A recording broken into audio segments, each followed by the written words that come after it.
안녕하세요, 여러분. 언남입니다. 오늘은 이 가정을 갖고 있으면서 또 다른 여성을 만나는 그런 남성들에 대한 얘기를 좀 하려고 하는데요. 제가 이런 생각을 하게 된 계기는 제게 이 사연을 보내주시는 분들 중에서 이 외도를 아버님께서 하셔서 그것에 대한 어떤 상처를 안고 남성성을 잃어버리는 그러한 과정을 겪었거나 아니면 남성성을 배우는 것에 대한 어려움을 겪고 있는 그런 어린 사연자분들도 있었고요. 그러한 사연을 제가 종종 받았기 때문이죠. 특히 최근에 어떤 사연자분이 또 형제 자매들이 있었는데 그 외도를 하신 아버님이 사연자분과 또 그 형제 자매들에게 힘들다라는 둥, 본인의 삶이 너무 힘들다라는 둥, 매일 술만 먹고 있다라는 둥, 이런 식으로 좀 의지를 하면서 본인이 외도를 하게 될 수밖에 없었던 그러한 상황들을 이해를 받고 싶었나 봐요. 제가 이런 걸 보면서 오늘 같은 영상을 찍어야 되겠다라고 마음을 먹은 거죠.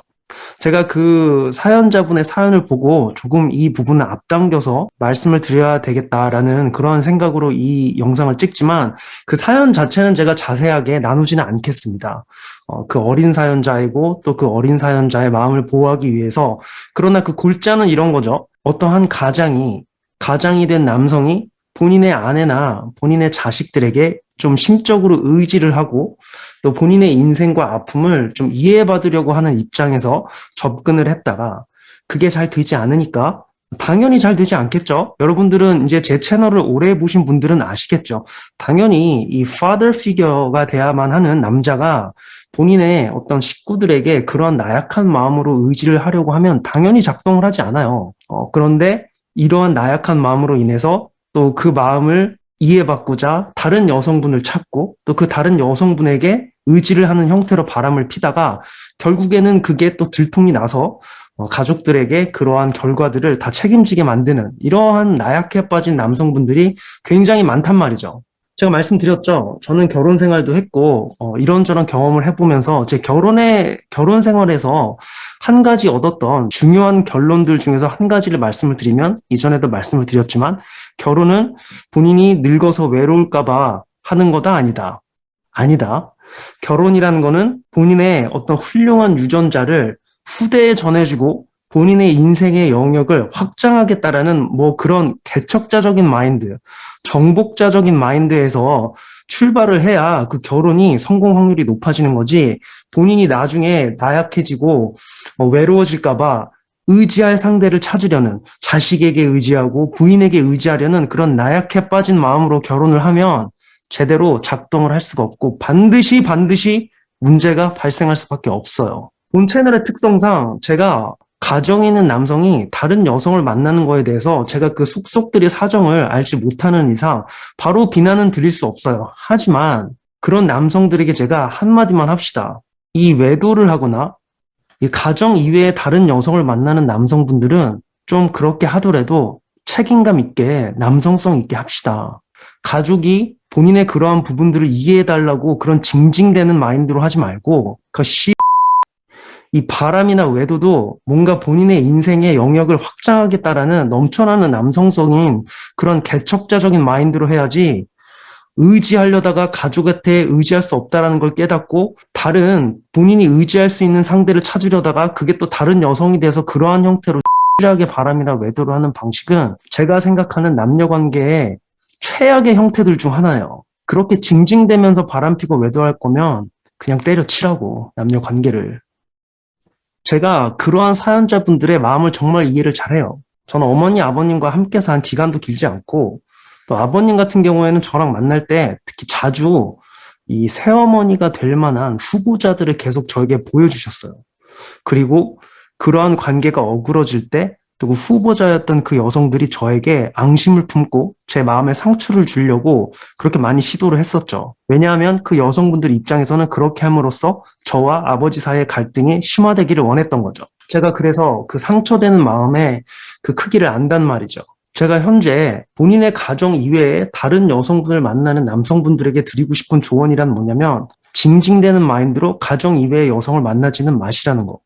만약에 그렇게 된다 하더라도 제가 아까 말씀드렸던 개척자적인 마인드, 본인의 훌륭한 유전자와 남성성이 넘쳐나는 형태로 그러한 개척자적인 마인드로 하셔야지 본인의 가족에게도 책임을 지우고 새로 만난 상대도 힘들게 하는 그런 이란 마인드로 할 것 같으면 이분은 남녀관계 자체를 아예 접으셔야 돼요. 그리고 그러한 아버지를 둬서 고통을 받고 있는 아들이 된 입장으로서의 남성분들에게 또 제가 말씀을 드리면, 첫째, 그러한 아버지는 절대로 변하지 않을 확률이 높아요. 특히 가족들에게 징징대거나 본인을 이해해달라고 말을 하거나 눈물까지 보이는 아버지들은 보통 그 가족들을 기만할 확률이 높아요. 즉, 본인의 마음의 상처가 먼저 우선시되고 있는 남자라는 거죠. 본인의 그 가족들이나 그 새로 만나는 상대가 본인이 본인의 책임을 다하지 않음으로써, 리더십을 보이지 않음으로써 그 본인에게 의지해야 되는 상대들이 받고 있는 상처에 대해서는 생각을 안 하고 있을 그런 이기적인 남자의 확률이 높다라는 거죠. 이런 분들은 절대로 가족의 설득에 의해서 바뀌는 분들이 아니에요. 이런 분들이 바뀔 수 있는 그러한 가능성이 있다라면 가족 이외에 다른 요소로 본인이 굉장한 불편함이나 혹은 고통을 겪음으로써 그러한 행동이 수정되는 거, 그러한 럭키한 상황 외에는 그 남성분들은 끝까지 이기적인 형태로 계속 비슷한 형태의 삶을 이어갈 확률이 높다라는 거죠. 여기에서 단순히 다른 여성을 만난다라는 게 그게 찌질하다라는 게 아니라, 제가 찌질하다라고 말하는 포인트는 그 나약해 빠진 마인드로 본인이 의지할 상대를 찾으면서 그렇게 가정도 버리고 새로운 여자도 만나게 되는 그러한 나약해 빠진 마인드를 얘기를 하는 거죠. 그래서 이러한 아버지들은 절대로 바뀔 확률이 없다라는 거.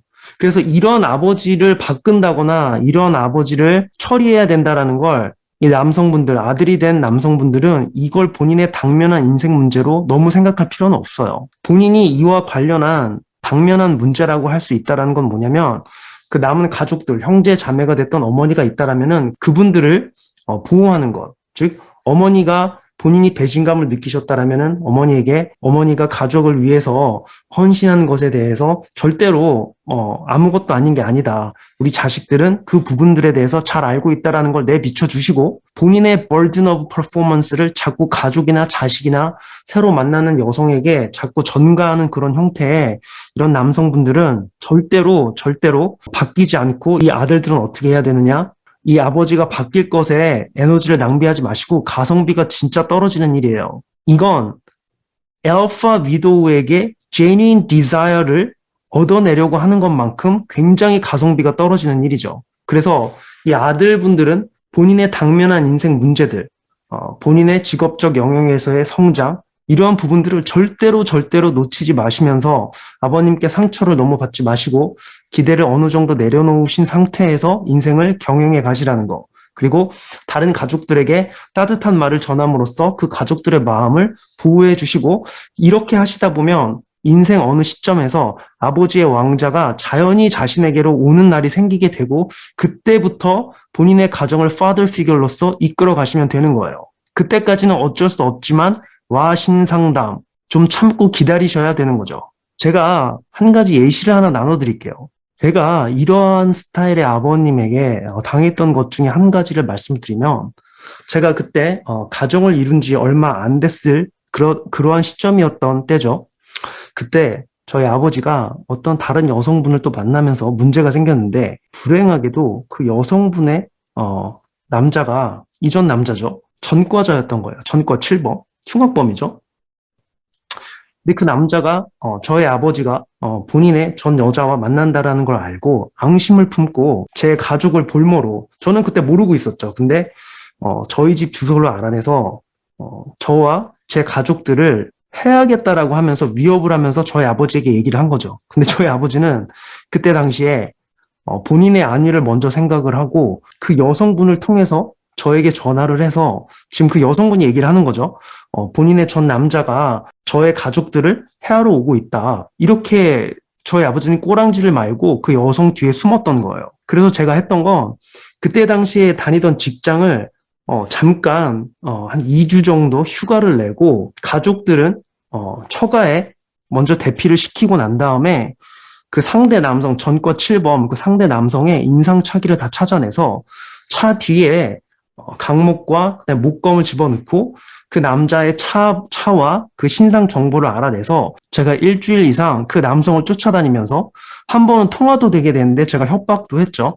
나는 지금 내 목숨을 걸고 네가 내 가족을 위협을 했기 때문에 나도 내 목숨을 걸고 너를 찾아내서 반드시 가만두지 않을 것이며 내 친구들 중에 검사도 있고 판사도 많고 나는 너와는 다른 삶을 살고 있다. 클래스가 다르다. 그렇기 때문에 법정으로 가서도 어떻게 되나 한번 지켜보자. 제가 이런 식으로 제가 전방위적으로 협박을 하면서 그 남성을 2주 동안 궁지에 몰아넣고 공포에 떨게 만들었던 적이 있네요. 한 번은 또 그 남성이 저희 집 앞에 놀이터에서 기다리고 있다가 저한테 딱 걸렸는데 제가 목검을 들고 막 쫓아갔죠.